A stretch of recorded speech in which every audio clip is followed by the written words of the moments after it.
Welcome to Top Hill Recording Podcast for the return of Brad Weston.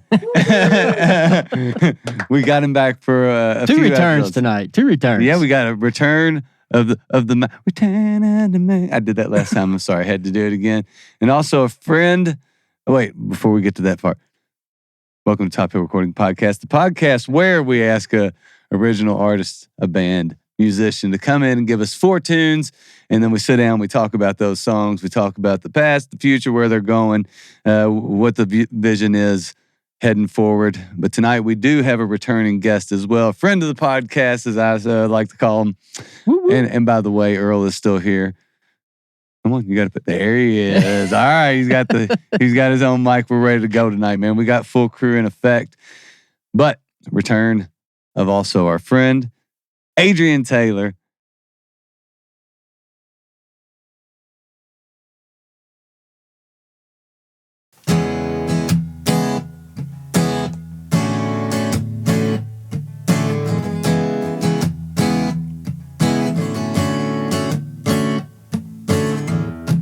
Come a little closer, baby. Take my hand. We'll be dancing for too long. Move it down the hallway, baby, kicking off our shoes. Baby, let's do this right. Take my time on you. Slow it down, this is what we'll do. Hypnotize me, girl, with those hips right on me, building that heat, baby. I just wanna take my time.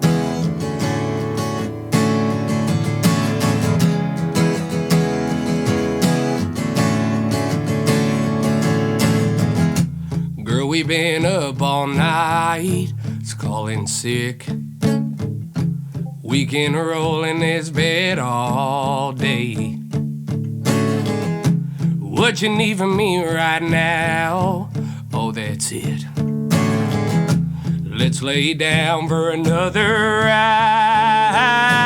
Take my time on you. Slow it down. This is what we'll do. Hypnotize me, girl, with those hips right on me, building that heat, baby. I just wanna take my time. I just wanna take my time, yeah. Let the shadows do the talking, baby. It ain't quiet, girl. Take my time on you. Slow it down. This is what we'll do. Hypnotize me, girl, with those hips right on me, building that heat, baby. Say we're building that heat, baby. Oh, yeah. I just wanna take my time.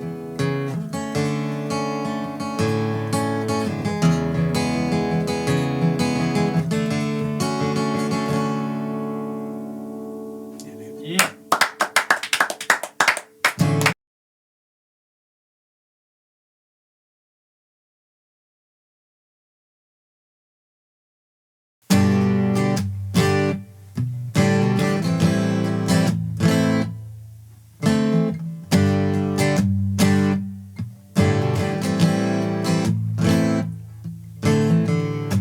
No, they say it's black and white. Not today, sure don't feel like that. Black and blue, red and green. And I felt all the damn colors when she said goodbye to me? Did I throw up a red flag? Turn that pretty makeup black? Did I tell one too many white lies? It was sure out of the blue, and I'm not sure about you. Ain't all cut and dry, sure ain't black and white. It's a technicolor breakup tonight.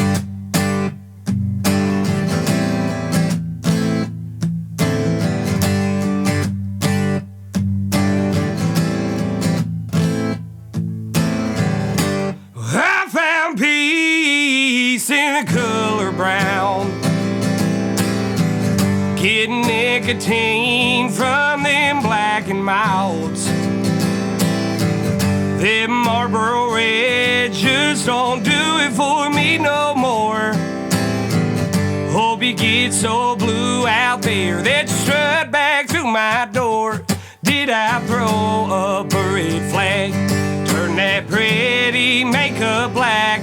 Did I tell one too many white lies? It was sure out of the blue, and I'm not sure about you. This ain't all cut and dry, sure ain't black and white. It's a technicolor breakup tonight. Oh,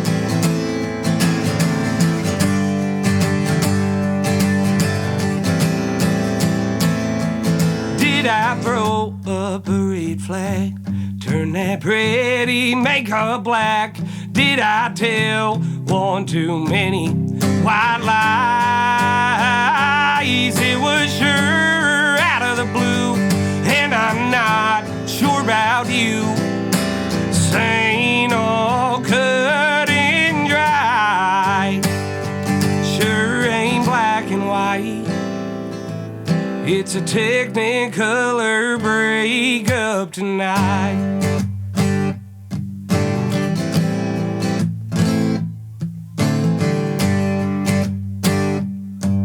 It's a technicolor breakup tonight.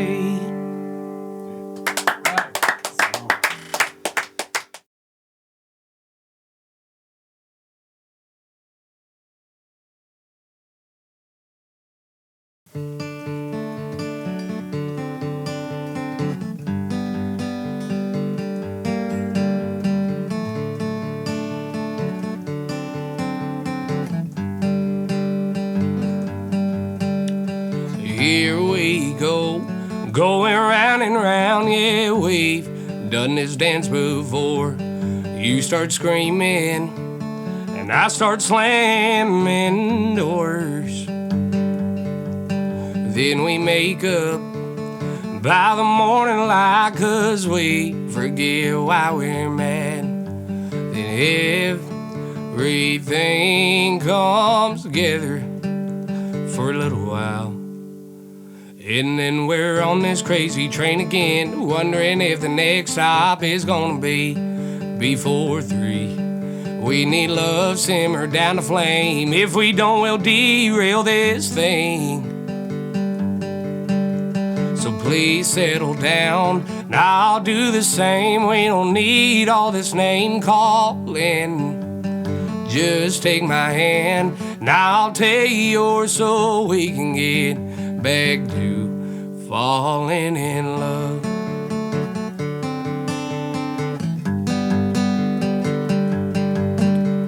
Are we through? Please don't tell me that I'm not done with you. I say I'm sorry, and you just glare at me. Please don't pack your things. We both know you're just trying to prove your point. Because we're on this crazy train again, wondering if the next stop is gonna be before 3. We need love simmer down the flame. If we don't, we'll derail this thing. please settle down. Now I'll do the same. We don't need all this name calling. Just take my hand, and I'll take yours so we can get back to falling in love. Falling in love. We've invested so much time, there's not another catch my eye. Because we're on this crazy train again, wondering if the next stop is gonna be before 3. We need love, simmer down the flame. If we don't, we'll derail this thing. Please settle down, I'll do the same. We don't need all this name calling. Just take my hand, now I'll take yours so we can get back to falling in love. Falling in love.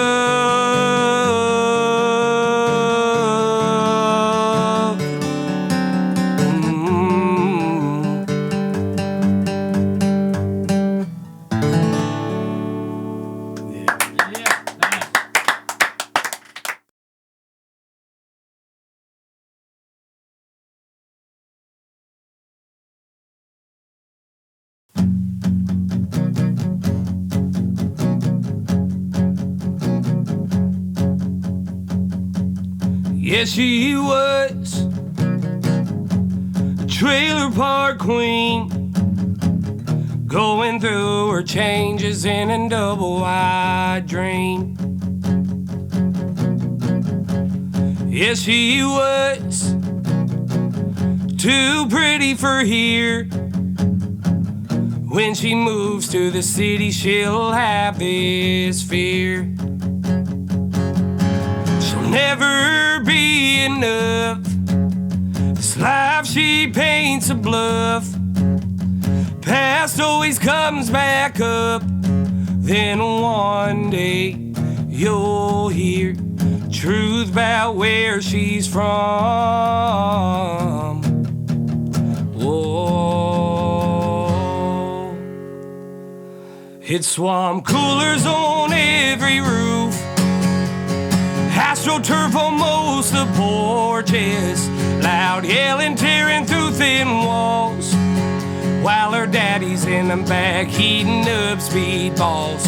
Made pretty damn good sense for not having a dime. Couldn't believe my eyes, that trailer park queen made it out alive.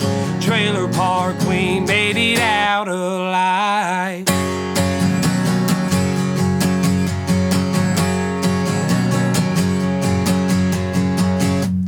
Yeah, she got many miles from home. When she turned 16, she hit the road. She was young, but they didn't care. Too far gone in their drug affair. She's on her own, she didn't care. Anywhere was better than where she was. No, she ain't going back there. Hell, she ain't going back where. It's swamp coolers on every roof, astroturf on most of the porches, loud yelling tearing through thin walls, while her daddy's in the back shooting up speedballs. Made pretty damn good sense for not having a dime. Couldn't believe my eyes, that trailer park queen made it out alive. Trailer park queen made it out alive.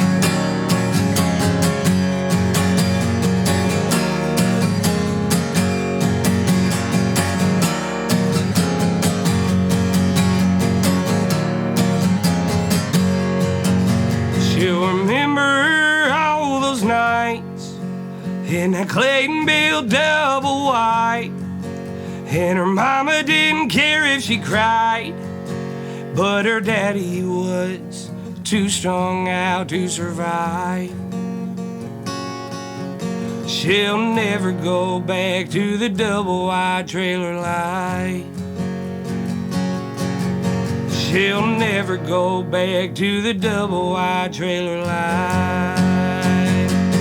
Back where it's swamp coolers every roof, AstroTurf most of porches, loud yelling tearing through thin walls, while her daddy's in the back ODing speedballs. Made pretty damn good sense for not having a dime. Couldn't believe my eyes. That trailer park queen made it out alive. Trailer park queen made it out alive.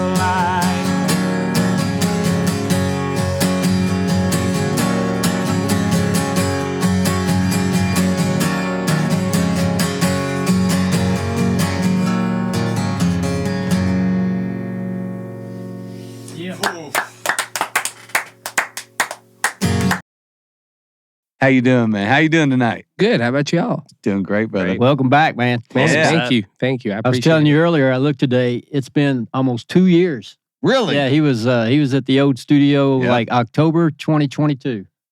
Dude, I can't believe it's been that long. Yeah, it's been a long time. Yep. Huh. I'm so glad I ran into you at the pizza shop the other day. Yeah, dude. I saw you were playing, and then we went down. We weren't going just to go. I was like, Adrian's down there. He's been on the podcast, babe. Let's go down, have some pizza, and watch and go see him. And Oh, so- did you play at the pizza company? Yeah, man. Yeah. Down at Derby City Pizza in Fairdale, Kentucky. It was like, hey, man, that's a little special treat. So Yeah. yeah, we made the trip down just to see you. And Man, there's, thank you. there's a huge difference between the last time Adrian was here, other than a different studio. Yeah. But when he was here the first time, it was about 110 degrees in that studio, and now it's about 40. Man, Yeah, dude, we sleeved up on you, didn't we?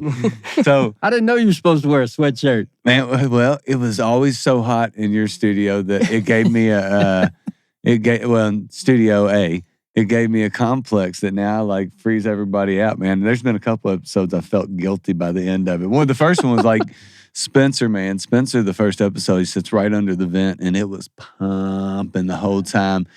And about 20 minutes through, I looked over and he was like, I thought, all right, man, he might actually have to go to the hospital after this and there's some type of hypothermic treatment.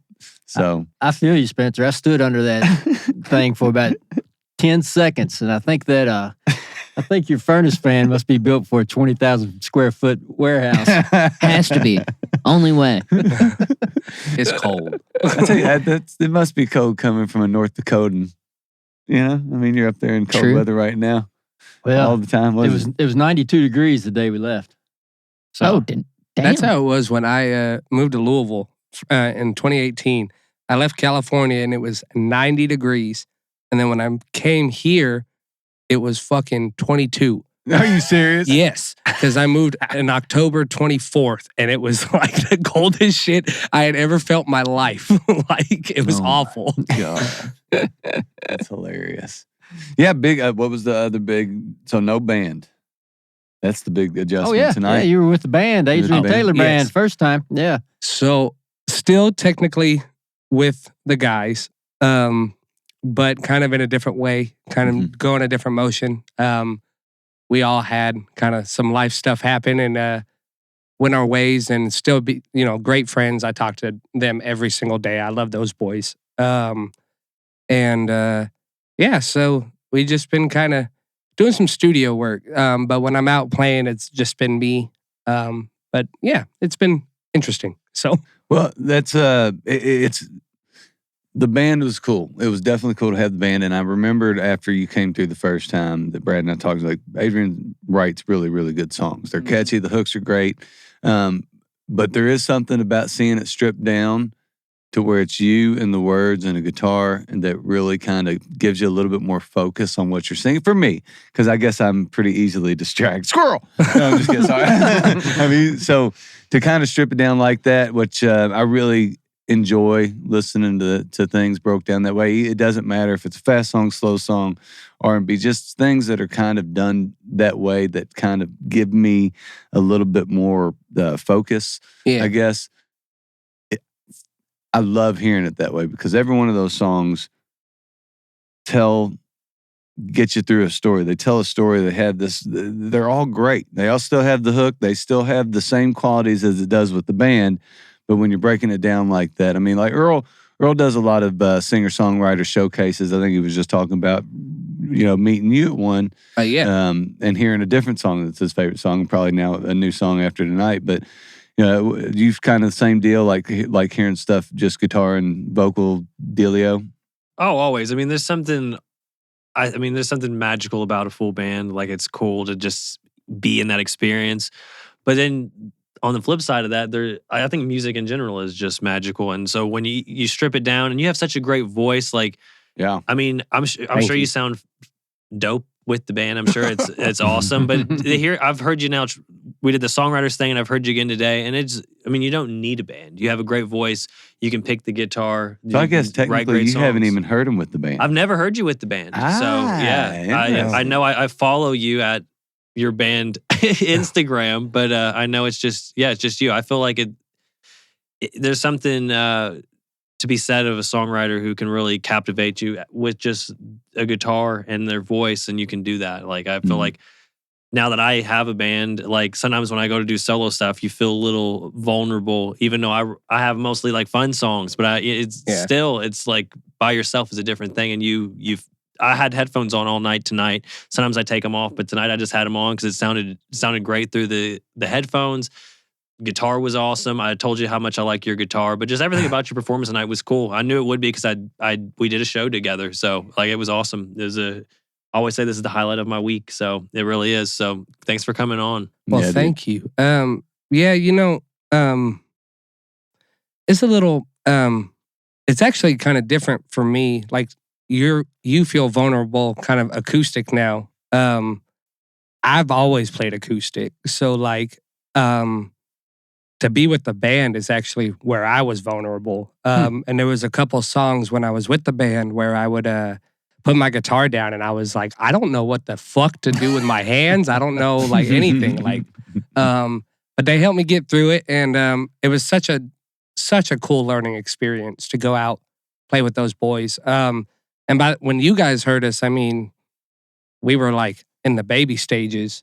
By the time that we split, I mean, we were tight. Like you were playing with pros anyway. I mean, you weren't playing. You were playing with a bunch of dudes that this is what they do. So I mean, it makes sense that you would get tighter. But you started on at least second base because you had a bunch of dudes who were playing, and they're playing songs that are already honed and well written and good.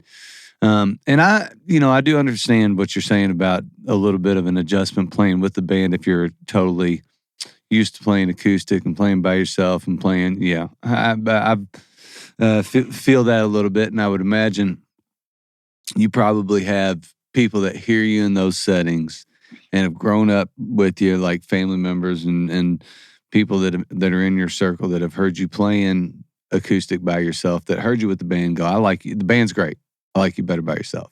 Have you gotten that? Actually, back home a lot, I would get, you need a band, a lot. And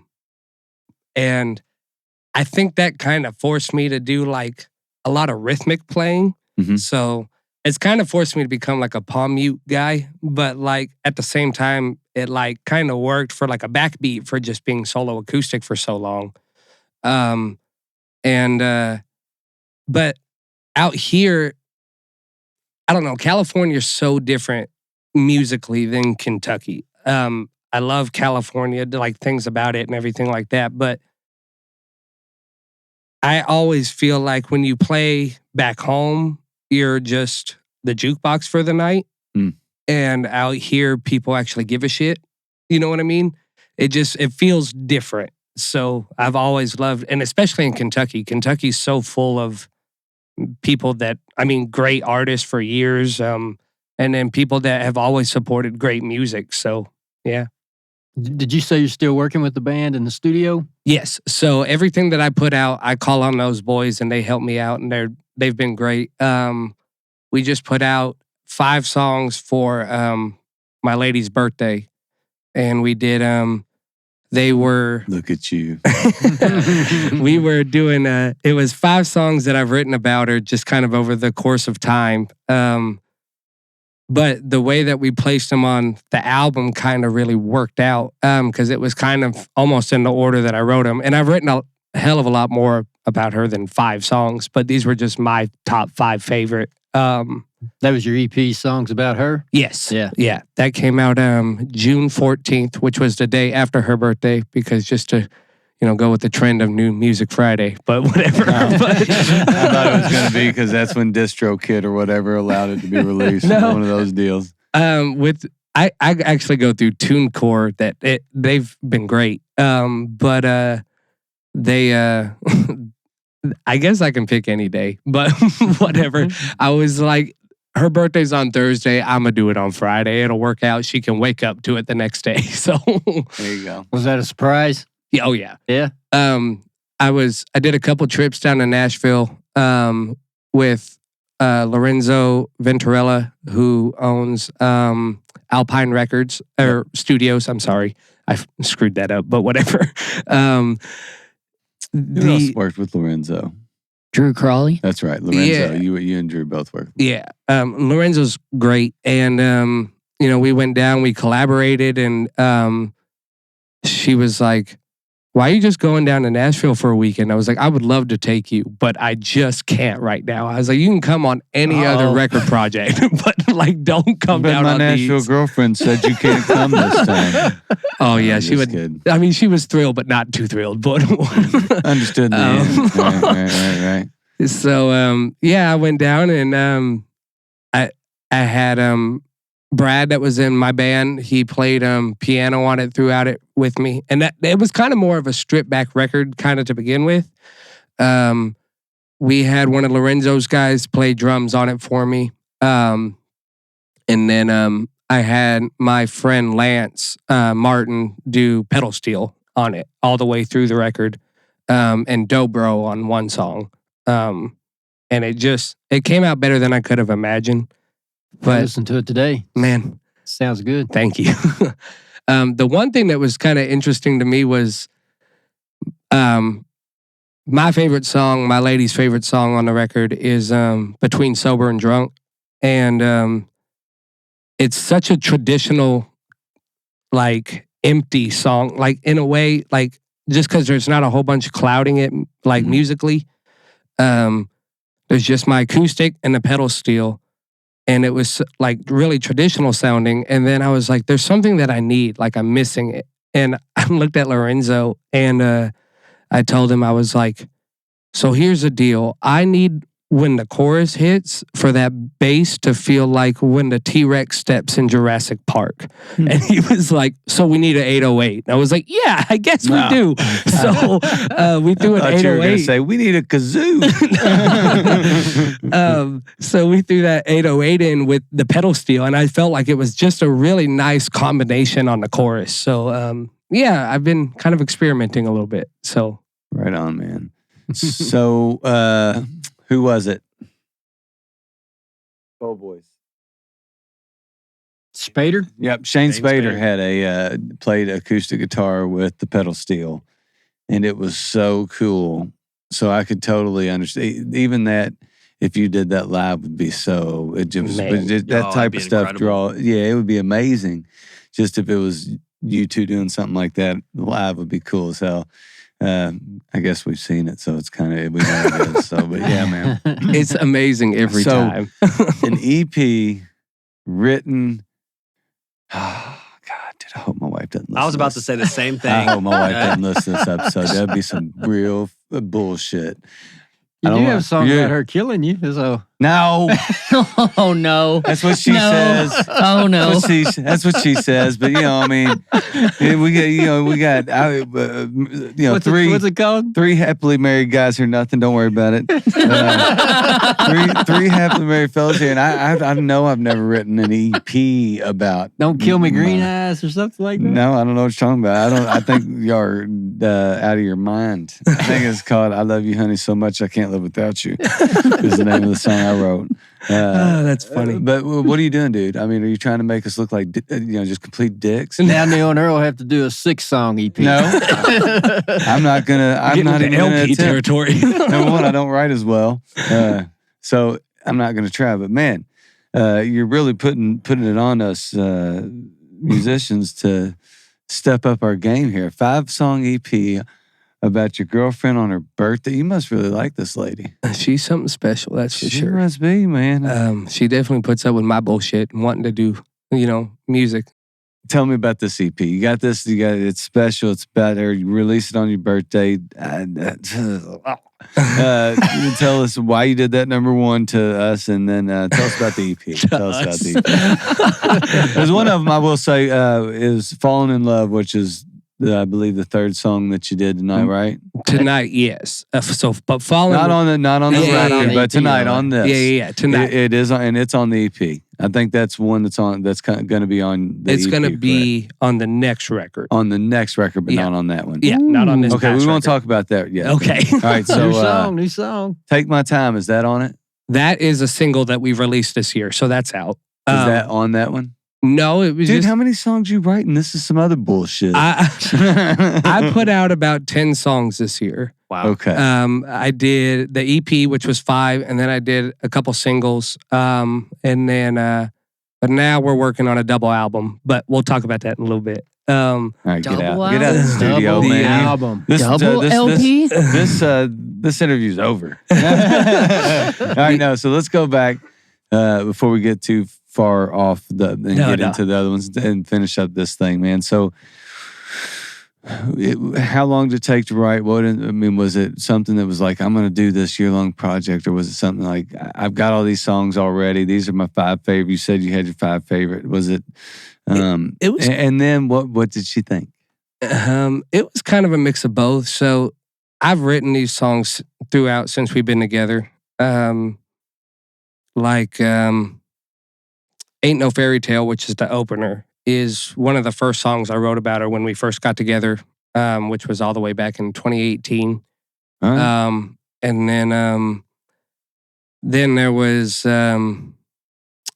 Between Sober and Drunk, which I wrote a couple years ago on Valentine's Day. And I was actually kind of afraid to show her that song because it's kind of like dark for a love song. But, and what the Major chords, dark lyrics. no, that one's dark all the way through.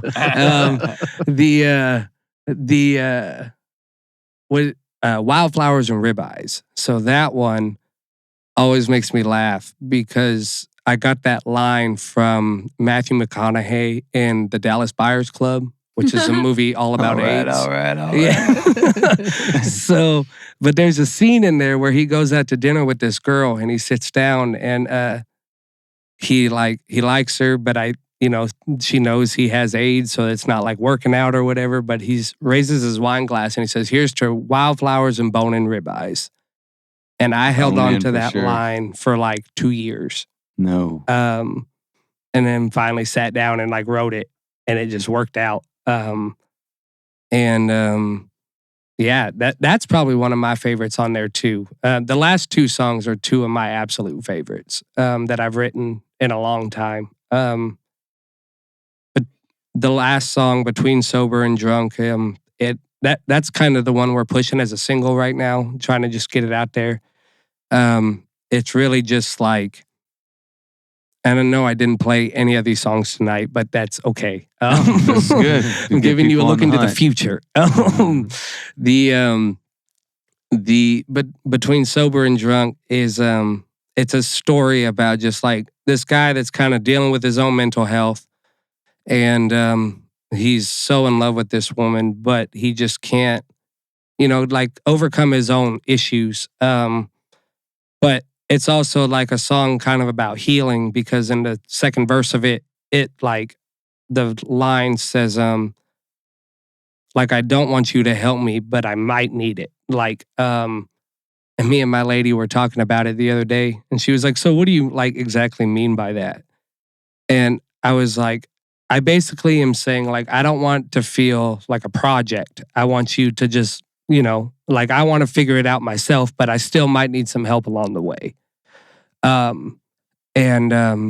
just feel like there's always a lot of like deepness kind of throughout it. And if you listen to that record from start to finish, you can basically listen to our whole relationship.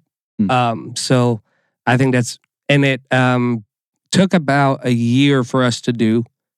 It started as, I'm going to release 5 songs acoustic for my lady on her birthday. And then we played all 5 of them, and I went, we're going to need some more shit on these songs. So we went back and we did, we kept adding, and I got my buddy Lance and Brad to come play on it with us, and it turned out better than I would have thought. Turned out to be a really expensive present. It was cheaper than I thought. But I think it's a really cool just memory that's out there. And her reaction was better than I would have thought. I don't know. I'm kind of a cynic, so I never think anything's going to go as good as I think it will. But I'm also, the way I balance that is you live by a rule of you take the highs of the highs, the lows of the lows, and you try to coast somewhere in the middle. Yeah. But then I try to balance that with being a cynic. So I'm like, where the fuck do I go with that? But I put it out, and we did. She loved it, and it worked out really well. But yeah, so. Beautiful. My notes here say she is also a songwriter. She wrote Beyonce's "Put a Ring on It." Is that not true? No, oh, okay, God. sorry. I know, that's a conversation. Oh, my fault. My fault. No, beautiful record. That's a great stall tactic. No, I'm just kidding. Thank you. I'll edit that out. No, you don't got to do that. So the EP being a journey through your relationship, was that intentional for the record, or was it just you were writing songs at that point in your relationship, or how'd that come about? I was just kind of writing them. This past year, I've probably got 300, 400 songs that I've written just over the course of like my life. Life. Okay. Yeah. I thought he meant this past year. No. Over my life. I started writing freshman year of high school. And I'm 27 now. So almost, 10, 12 years. That's a lot of songs though. Yeah, it's a lot. But in my town, even though I'm from California, I mean, it's not a beach town. It's like, we're in the middle of the mountains. So we're like as country can be for like California people. You know what I mean? And I just, nobody thinks country in California. No. But then you think Bakersfield Sound, but don't realize that's Dwight Yoakam, California. Yeah. True. Yeah. Well, But he's also a Kentucky boy. Yeah, and Merle lived in my hometown, actually. What is your hometown?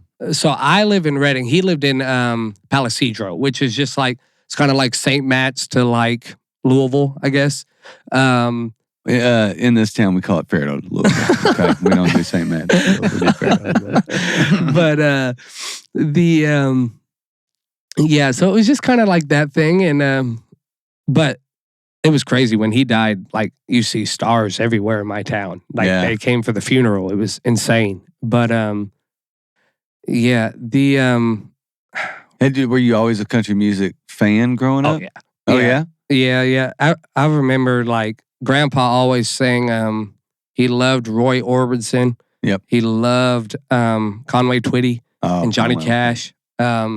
Which it always made me laugh when I grew up and like watched Family Guy for the first time and they were throwing those Conway Twitty cut-ins in. I was like, this is amazing to me. But and I remember we were outside. My grandma, I don't remember who sings the song. I think it's George Jones. Don't quote me on this. But we were young and we were always playing country music. My mom's favorite band was Alabama. We were swimming. I was probably like 11. and I heard "Let's Get Drunk and Screw" for the first time. Oh, little Jimmy Buffett. Oh, that's who it is, Jimmy. Yeah, Jimmy okay, Buffett, right? I thought it was George, but yeah, my grandma just had it on a CD that played through, and I was like, "What the fuck is this?" Like, I didn't even know you could write songs like that. And so country music has always been what I loved because, like, the storytelling and everything like that is always what's grabbed me. And growing up, I hated reading. I would not read books. I wouldn't, like, we had these things called accelerated reader tests. You one of them readers? And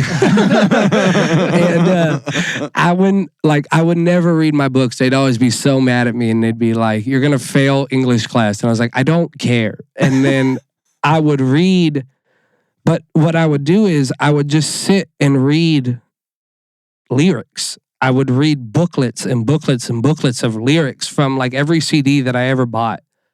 And I was like, I'm getting knowledge. I was like, you guys don't understand. Yeah. I know what I'm doing. And then it just like, I guess I realized after so many years of doing that, it really turned into like poetry, I guess. I could take these stories that I had learned from all the years of reading these other songs. Because I feel like if you break down and you just read the lyrics, you read it as a poem, it's such a different thing. I will say, you're bringing a point that makes, number one, sense to me, but it's also one of those thread lines that go through the podcast because we've had starting at church as musicians. We've had... I sang in the church choir too. Starting at school as musicians. There are things that constantly line up that kind of... One of those things that is less, but comes from good lyricists, and I can, kind of really... probably the first 100 things I wrote were poems as well, because it's the same deal. Yeah. If you start writing as poetry, and you don't realize that you're writing songs, even if you love songs, you're a musician, you already play guitar, and you start writing these poems, and you break it down like you just broke it down, and go, all right, well, if you really think about it, and take everything else, all the stuff out of it, and just break down the lyrics, you're writing a poem. And there's ways to write poems. You can write poems that are rhythmic. You can write poems that have a different form than that. You can write so many ways in that and tell a story and also make it this, give and take in a poetic form.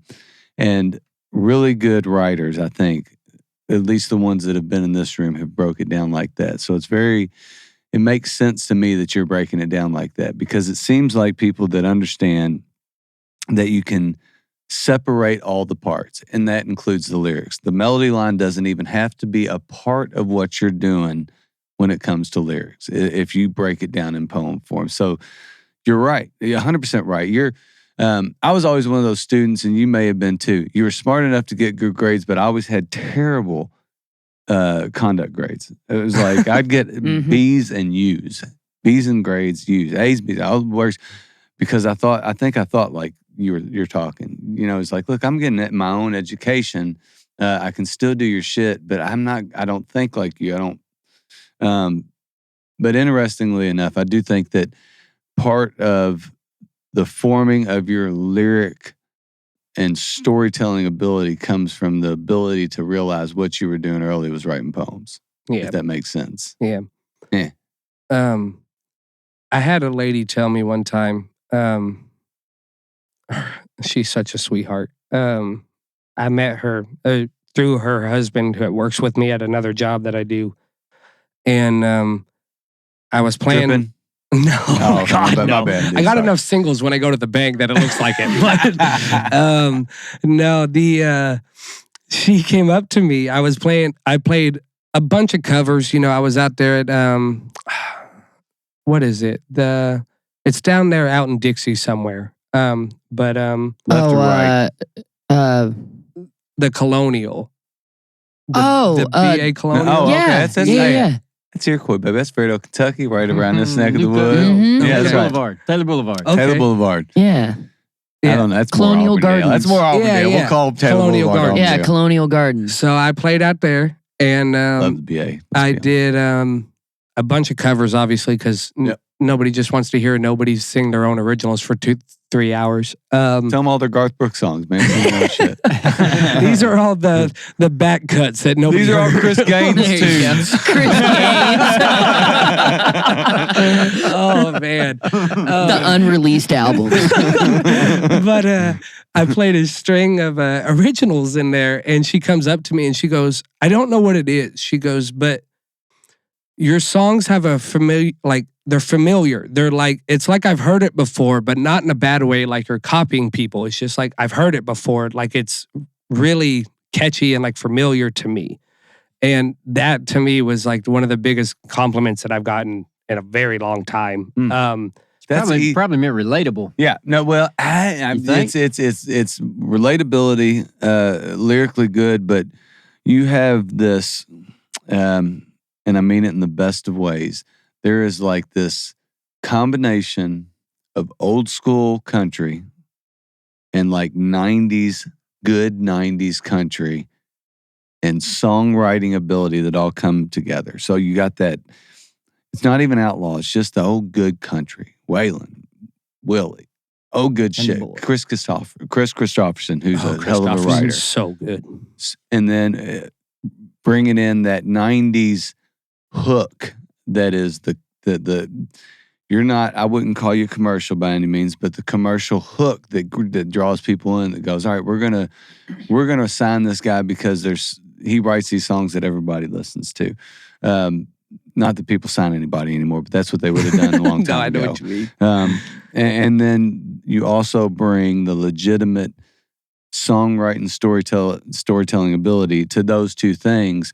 Because man, what I think you aren't is the stuff that is would be on 97.5 today. You have the ability to write songs that would be on 97.5 today, and you have songs that would be could be taken to there if they were taken by this studio and done all these things to. But if you just strip it down to what it is, they're almost too good to do that to. They're too original and true because there's nothing stolen about any of that stuff. The familiarity that I think that she talks about is just all of those things mixed in. It feels like, dude, I have a buddy that this weekend, this is kind of, I think that will tie in well at the end. Matt, our buddy Matt, who was at Bourbon and Beyond with me and Spencer and a bunch of our other close friends that you relax around, that you get around, you relax, you have cocktails, you go to the show. We had an RV spot, so we did our thing. And last night, final night of the trip, at one day he was solo. The next day it was his wife. Next day brought his youngest daughter, middle kid. And then the last day he was back by himself. So he got a little bit, not sentimental because he wasn't crying or anything, but at the end of the day, he's been on the road a long time for his career and had moved to another location for years and then has recently found his way back home here. And Tyler Childers played last night, so that probably helped a little bit. And, we've been drinking plenty of alcohol, so we were dehydrated and been drunk all week. So he's like, man, he's like, I don't know what it was. Zach Bryan was great. But something during Tyler Childers, there was something like sitting around this RV and just being around the people I love and all the things that came with moving back and coming home and this summer. And he said, but tonight it was like between the lyrics and the feeling and being around you all and being around the people that I love all week. And he's like, I just feel like finally it went, oh, I'm home. I can I'm home. And I think your lyrics do that. I think when that lady heard that and when she hears that comfort in what you're doing and what you're saying, how you're doing it, and all those things combined, and there's just like, oh, this is what it's supposed to be like.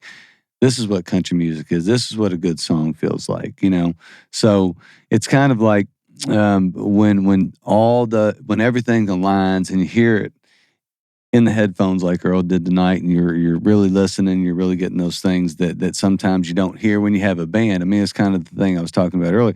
The band was awesome. It was great hearing it with the band. It's really, really good to hear it with the bands. But sometimes when it's stripped down and you can really focus, it just, you go, oh, this is really, really good. You know, so. Thank you so Yeah. much. It makes it Spencer feel. talks. Hi, hi, everybody. I think the perfect word for it is nostalgic. Like it makes you remember. Like it takes you back to a good time, or just a very specific moment in your life to where you remember. Oh, I remember that feeling that I'm feeling from this song. I got another one. Go for it. Shoot. I was listening to the Honeydew podcast, which is Ryan Sickler, which is one of my favorite podcasts in the world. And he had Chris Farley's brother on this week. Mm-hmm. And he said, what do you miss? What do you miss about him? He said, well, number one's the laugh, but more than anything, he gave the best hugs.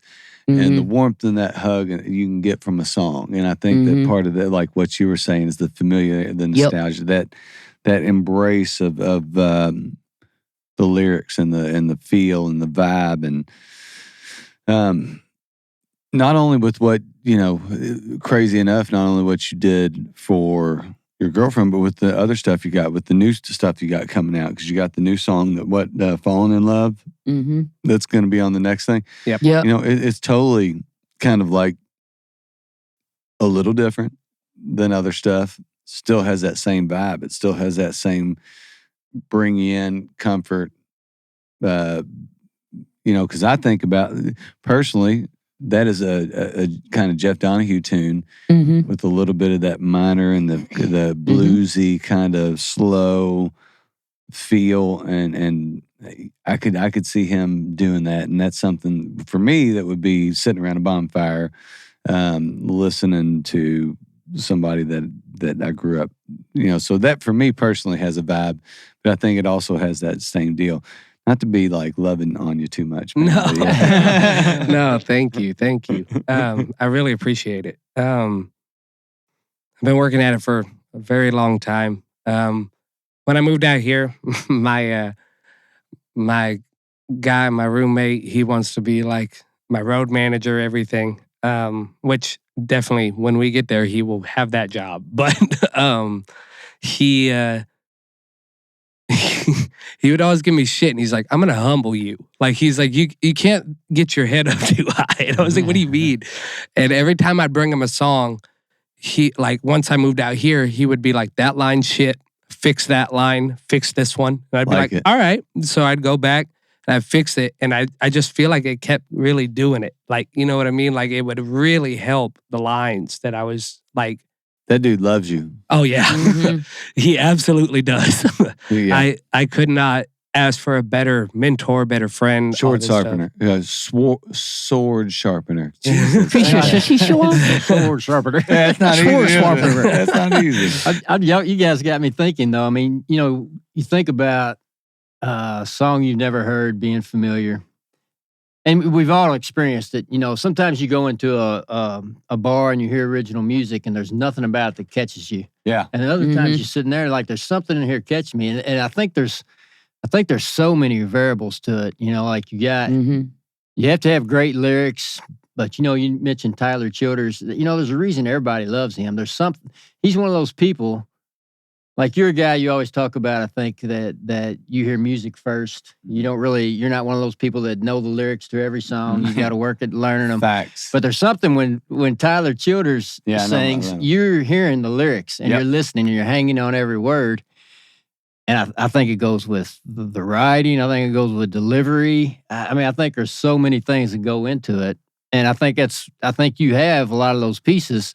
That's what makes, like Earl was talking about, makes you want to listen in the headphones and you're listening to, what's this guy saying? And it makes you kind of, to borrow from what Neil says a lot, makes you lean in and want to hear the lyrics and what's this story about? Yeah. Well, Tyler's probably, I grew up, like I said, my grandparents always loved their old country. Then my mom loved Alabama, which I would still consider old country. Yeah. That was my first live show, was their farewell tour. Okay. Was Awesome. no, wait. I might have had one younger than that, but that was I think it was Toby Keith. But It might have been his fault. Right there, too. no, I was Oh, like, dang. Sorry, dude. Dang, that was dark. Damn. Sorry. no, the Alabama tour really. Made some friends. Jesus. Oh Lordy. He that It's been a long Alabama weekend. tour Sorry, dude. set me on a like a path. That changed me at like I want to say I was 5-6 years old. Mhm. And then for the rest of that, I listened to a lot of pop country because that's what was on. I didn't realize there was so much other country music that was around. Mm. Then I found Sturgill and Tyler, and that Oh, hell. fucking changed Yeah. everything about my songwriting, about my feel, about everything. So, and like you were saying, like it's kind of like I have the ability to write those pop tunes. It's like, well, so does Tyler because he's writing Mhm. White House Road. That's the fucking most pop, like catchy tune you could have heard back when he came out. Like, True. and I feel like it's really cool to have such a catchy hook and be able to put like this music behind it that's not that pop sound. Yeah. Because it blends such a cool world together. There's actually a pop artist or pop country artist that I love right now is Ernest. His new record, Nashville, Tennessee. If you listen to that thing from start to finish, it is the perfect blend of old country and new wave country. All right. And like he's got a song with Lucas Nelson on there Oh, yeah. that like will take you back to like Toy Story days. Like, I mean, it's like, or 2000 and something. no, like the vibe back. of the music of Toy Story, which I would say was probably more the 60s, but Well, and Nick, like who Ernest was it? Tubbs Newman? type stuff. But Okay. Now we're talking. it's really cool, like the way that he did it. So I implore anybody to go out and listen to that record. Ernest. Ernest, Nashville, Tennessee. It's so good from start to finish. And he's a hook master too, kind of. So, and it's the same thing. It's like I'm opposite of you. I don't listen to music first. Lyrics. Oh, yeah. I could. Yeah. I can take in 3 jazz songs before I'm like, when's somebody gonna give me something that I can latch on to? Yeah. Like I need that storyline behind it. Well, we are the same because I would not be too into jazz. He might over there in the switcher, but I would be more into going. I'm way more into, not way more into music first, but I hear music first. But I would definitely choose lyrics over jazz. I apologize, jazz people. Well, like You're pissing everybody I off. apologize, man. Earl, you with me on this? Lyrics over jazz, or you jazz over lyrics? I mean, I'm gonna Please be be listening me. to lyrics over jazz. My I mean, man.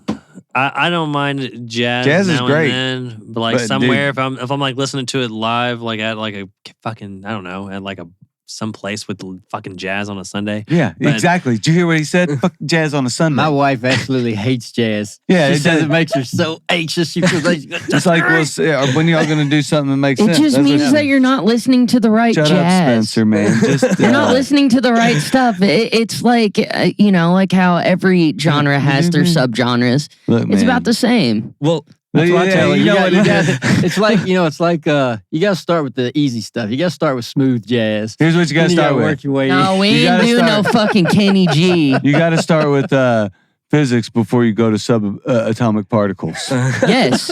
You know Yes, what I you mean? do. I mean, Exactly. it's like, Got to start with calculus I before all get it, that. but dude. No, okay. Yes, you're right, but still. I love Tyler Childers to death, but even the fiddle record was hard to stomach for me because of how good of a songwriter he is. I listened to the like one it's the song. same thing. What song did you listen to? The one he sang? Me too. No, I listened. I listened to it too once, and then I listened to the song. Man, when that record came out, me and 2 of my best friends that I met out here, which is Brad from my old piano player, McKinney? and his buddy. No, Brad McKinney. Yeah. Yeah, Brad McKinney. McKinney. Yeah. He's Yeah, great. he's been on a couple times. Yeah, He he's recorded he's here awesome. recently. He's got Yeah, his own record. He's got a Man, you guys should a check that out song, too. a Sketches. couple, one or two songs. Two songs that out on he recorded Spotify here. right now. Yeah. Bradley McKinney, check him out. Yeah, he's great. Recorded at Top Hill. All right, go ahead. Sorry about that. No, you're good. A little promo. No, absolutely promote. But him, I, and our buddy Ennis took a guy's trip to New Orleans in the middle of COVID. And we went down and we took a day out of New Orleans and drove to the Mississippi Gulf. And I had never felt like water that warm or anything like that. And I just put on that Childers record, that fiddle record, like, and sat on that beach and listened to it. And it was such a vibe. But if I was driving down the highway, it would make me want to shoot myself. Like, it's such a, like, you need to find the thing. You know what I mean? Like, the vibe for it. Yeah. Like, Naughty Professor are incredible jazz musicians out of New Orleans. They, but all their songs that they throw lyrics on, that's the ones I'm vibing with. Yeah. It's just, I don't know. I've always been that way. But I'm just, Probably most people are are you shocked though? shocked about what? He's never been in a hot tub. not a natural hot tub. okay. No. You said you've never been in water that warm, man. I was like, man, you never like been in a hot California's tub or peed in beaches water? are cold, dude. Yeah, that's true. Freezing. That's true. Yeah. That's true, man. It's like 20-degree water. that's ice, buddy. That's yeah. No, but it is that cold. That's what do they call those, ice baths? Yeah, man, I can't deal with that. No, I ain't doing it. 75-degree shower freezes my. Yeah, it's bad. The other thing that blew me away too is we probably walked like a half mile off the shore and it was still only up to my shins. Really? And it's like, See, that's fun. you barely walk out in Californias and you're like getting taken out by sneaker waves and you're up to your head. Sneaker waves and shark attacks, man. Dude, it's crazy. Yeah, nah. You're on the Pacific on that side, man. That's some rough stuff. You go to the Gulf of Mexico. Gulf of Mexico's chill, dude. Yeah, that's what I want to check out. That's what's up. That's what's up. I love the Gulf of Mexico. All right, so 10 songs this year, man. I mean, like, so you did the 5 songs. Yes. The sweet, sweet, beautiful, lovey 5 songs. Then you had a couple singles. What? So tell us like the rest of the year, what you got that you laid out. This is not even including the next round double album. Double album. Double album that's coming out. Hold on. Double album. I'm going to release it in halves, but yes, double album. Still, dude. Yeah. So tell us about the rest of what you released this year. So, Take My Time was a song I wrote a couple years ago. And I sat down in my room and I bought a Mac and a MIDI piano and I built what I wanted it to sound like. And so I played my guitar first because I knew what that sounded like. And I wrote my lyrics into it, or sang my lyrics onto it. And then I sat down and I wrote the piano piece, the organ piece, the bass line. We originally put the like all of it was made on GarageBand. And then we transferred it over to my buddy's studio to throw a real drummer on it. But all the other instruments are what I played in my little room on in Little MIDI Kentucky, keyboard. like on a MIDI keyboard. Yeah. It's crazy about technology. I mean, on GarageBand too. Yeah. I mean, people spend so much money on these GarageBand's massive studios and do all these things, and it's like, dude, well, you can really kind of break it down, make it real Yeah. simple, Mm-hmm. make it sound real good. And then we went down to Nashville and I had Kala Prejean sing on it with me. Just kind of give it a little flair because I've never done anything like that. And it was such a that song to me is like where R&B meets country because I loved R&B growing up. Once I found my own vibe, it was country and R&B. That's what I wanted to mix together. Car and B. Yeah, kind of. New Kinda. genre. So we, I messaged her and we went down and she sang on the song with me, and then we put that out definitely before songs about her, but pretty close to that.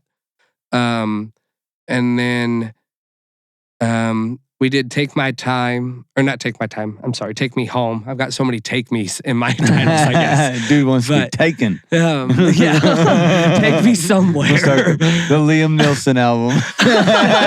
Neeson, that's fucking hilarious. No, I guess I never realized, but we'll do, so Take Me Home is one that I actually played with everybody here last time with the band. Okay. I put that out, the studio version. What's that? Oh, I did a live, opened up for Charlie Worsham at Hell yeah. Headliners. And what a nice guy he was too. I mean, that was such an opportunity. And I played Trailer Park Queen there. And the sound guy was like, well, we were recording, so he ripped it for me and just gave me the sound bite for Trailer Park Queen. Hell yeah. And that's what we put out for that record. I sent it to Lorenzo again, and he kind of like boosted a little bit, fixed some things, but that's just what I put out for that. Killer tune, by the way, man. Thank you so Killer much. Tune. Thank you. Sad song in major. Yeah, I grew up in a mobile home park in California, so I didn't. Which you could sell for $2.7 million right now. You wish. It's so funny. So the whole reason that song came about actually is I saw this girl that I grew up with. She posted something on like Instagram or whatever, and I just like looked at it and I was like, there's no way that girl admits that she grew up in a trailer park. You know what I mean? Like she just is so above it, which is, good for her. I wish I was, but I love the trailer park at the same time. Like, so that like I loved growing up where I grew up. But the whole premise of the song was kind of that thing. It's like where the first verse of that song is like, she moved to the city. She's trying to get away from that. You don't know her story until it kind of comes through the weeds, kind of a thing. And her life was not that fucked up. I want to preference that. But it was kind of a cool story to blend in with because my hometown is ravaged with so many drugs like that. So it just kind of blended like this random picture on Instagram with a story that I could write out. So that's probably one of my favorite songs I've written recently. Well, it's a life experience plus the storytelling ability that you've honed from poems to lyrics to writing a tune, and to have that. To have the ability to do that is pretty freaking awesome. And like when I think of, I imagine Earl could understand when I think of like trailer park and think of people that write the reality of that. I think of like Taylor Catherine, who's a local singer-songwriter that took where she was at, wrote about it, and wrote these absolute killer tune, and did the same deal, kind of just built this story around her life. And I'm sure some of that was a little bit more fabricated than absolute reality. But at the same time, it built this story where it's such a visual. Same deal with you, talking about AstroTurf on the front porches, and you see it. Anybody that's had a friend or lived in a trailer park or had a friend that's been in one, and we're in Fairfield, Kentucky. There's plenty of them. They're still around. They still exist. AstroTurf is around. It is around, dude. I mean, so it's just the full thing.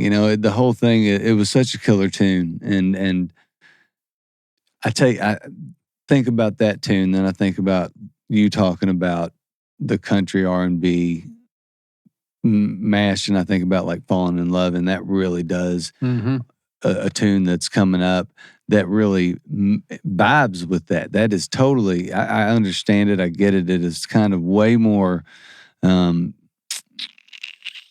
not even rhythmic. I mean, it's a pretty simple song on the guitar, but what you're doing with, it's kind of some open stuff, and the chording is cool. It's different, and then the melody lines make it feel a little R&B-ish with a country tune. It makes sense. Mm-hmm. Does it make sense to you? Yeah. Totally feel that. Well, thank you, man. Yeah, super cool. Yeah, I'm excited for the next project. So we're gonna call it Cottonwood.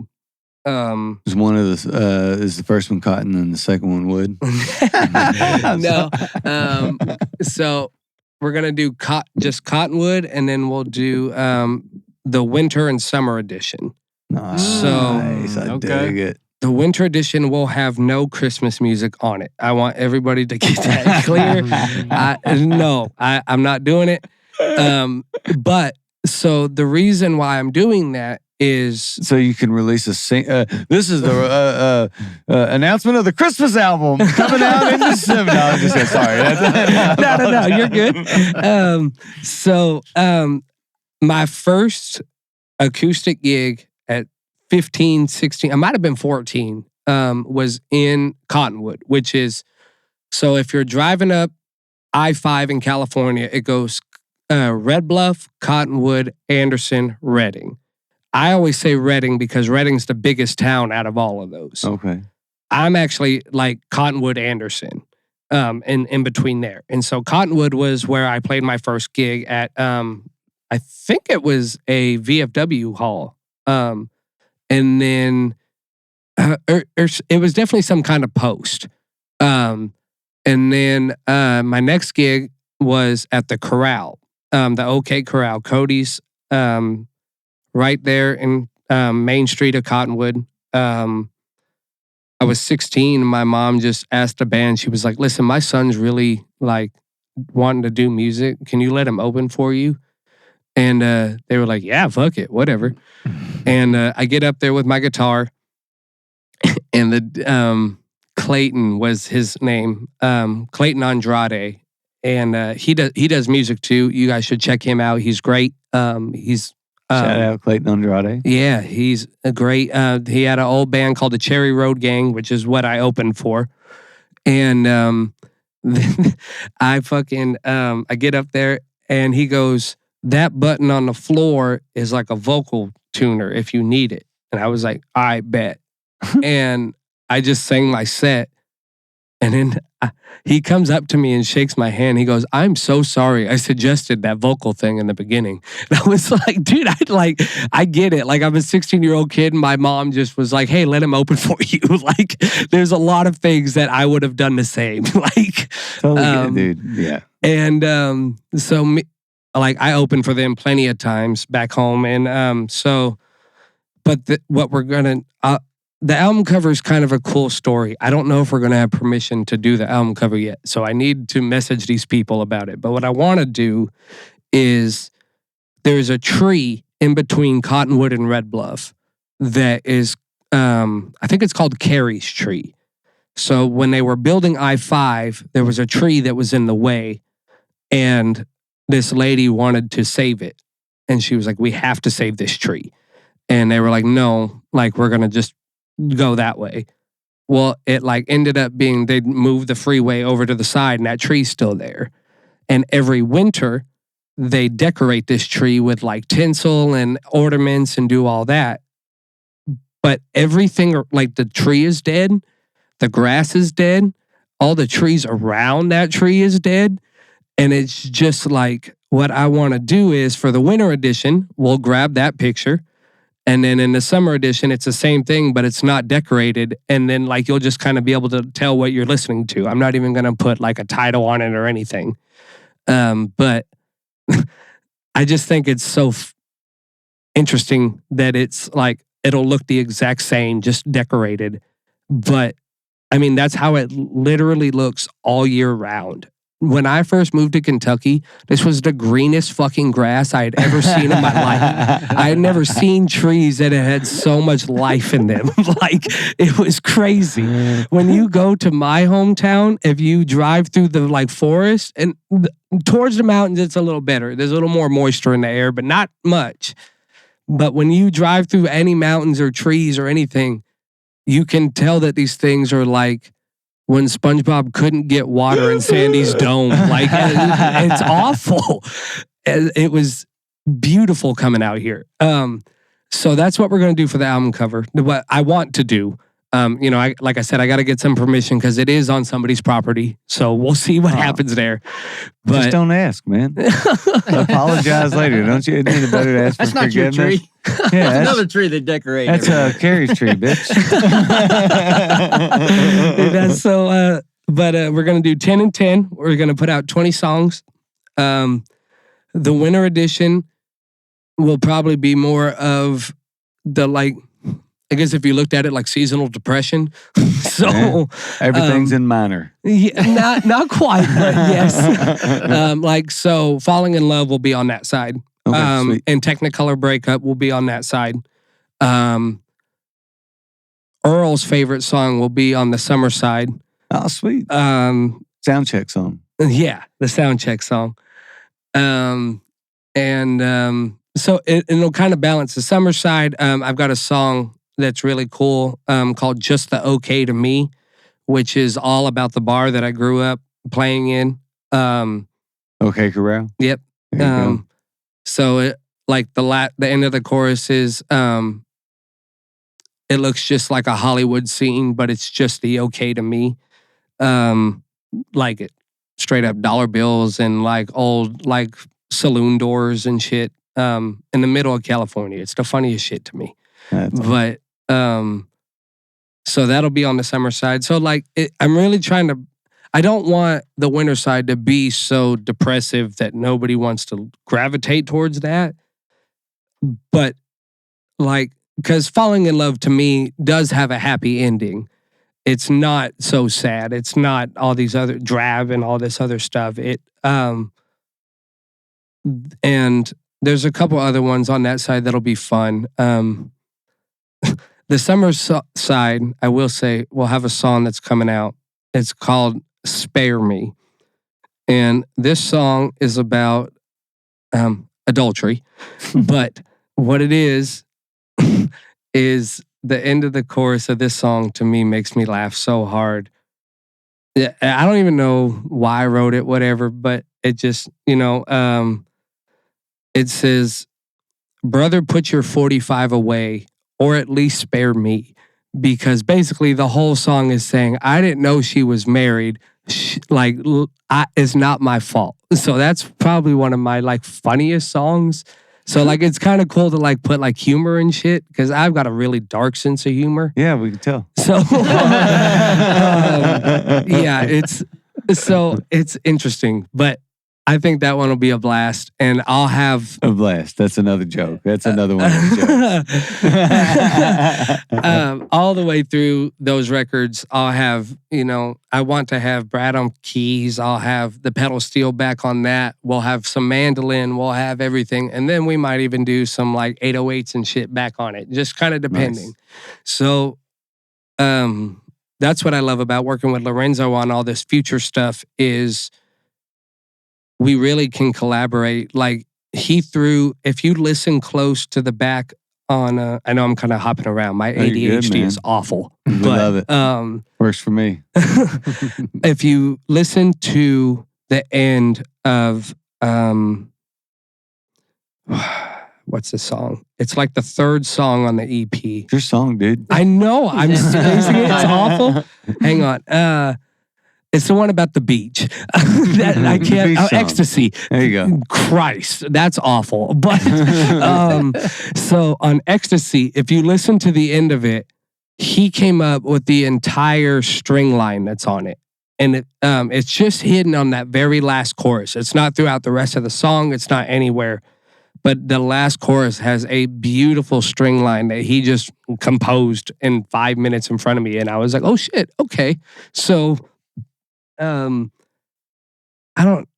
so excited to be where I'm at working on this new music. I feel like it's, even though it's songs that I've been hanging on to since I've been writing completely, it's such a way to kind of throw these out there and then once I do it, I can like Move shed on.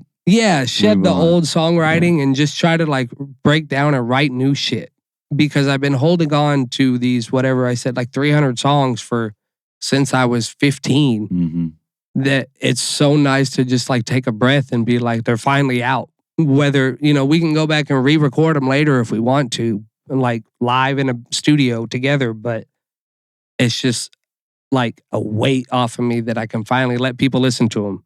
Like, so. Do you have dates for release yet, or are you just kind of still working? No, we're just working on the next step. They'll both be out by next year, though. Okay, sweet.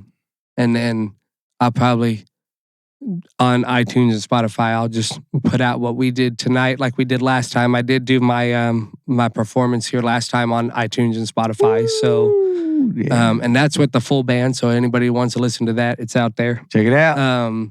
Adrian Taylor Band, right? Yes, On sir. Spotify. Yep. On everything.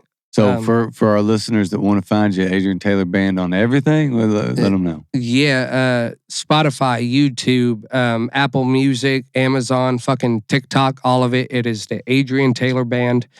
You can like listen to it, download it, share it with your friends, please. But we're really just putting out music, and we hope it lands and connects with somebody. So that's all you can do, man. Throw it out there and hope it sticks on the wall somewhere, Yeah. I don't know if you guys have a camera on you anymore, but where are you at, Spencer? Oh, now you got to bring up. My goodness. I am on Instagram, just spencer.corbin for any of your luthier guitar stuff needs. Stuff needs. There you go. Anything. Earl, I know you just released a song. I wish we had a camera on you right now, but you just released a song a few weeks ago. Yeah. Where can they find it? I mean, on Spotify, go listen to, or wherever you listen to music. It's on it's on wherever. YouTube music, wherever, I don't know, wherever they put it. Let me tell It's out there. It's Earl Bowman. It It's just Earl takes Bowman. a second. It just takes a second to find it. Just second. search for it and listen to it. Listen to it for 30 seconds. That's the minimum that Spotify will pay you. So There you go. Listen to it for 30 seconds, then hit back and listen to it for I'll do another that 30. in my own car. If it comes on, I hate the sound of my voice, but I'll listen for 31 seconds. I'm like, Man. they're going to give me my 100th of a penny or whatever it I is. tell I'm you like, what, I'm collecting that shit. for all our people listening tonight, while you go to sleep, put it on repeat. Take a nap. Yeah, please do. Charge your Jesus. shit. Make sure you charge your phone while you do it too. All right, Brad, where can they find us, man? What do they need to do? I'm nowhere, but Top Hill Recordings everywhere. Where we at? At Top Hill Recording, YouTube, TikTok. I think we're up over 100 followers on TikTok now. Hey, celebrating big wins over here. I don't know why Instagram works so much better for the podcast than TikTok. Because we're new. We're new. Yeah. TikTok's account is new, but we are there. Yeah, And all of I've learned not to hate TikTok. no, all Tia Weston's followers follow us. Go ahead, just hit the follow. I think she's going to have 1 million before too long. So, And Top Hill Recording Podcast, wherever you listen. And please follow us and review. It helps. that's right. All right. Until next time.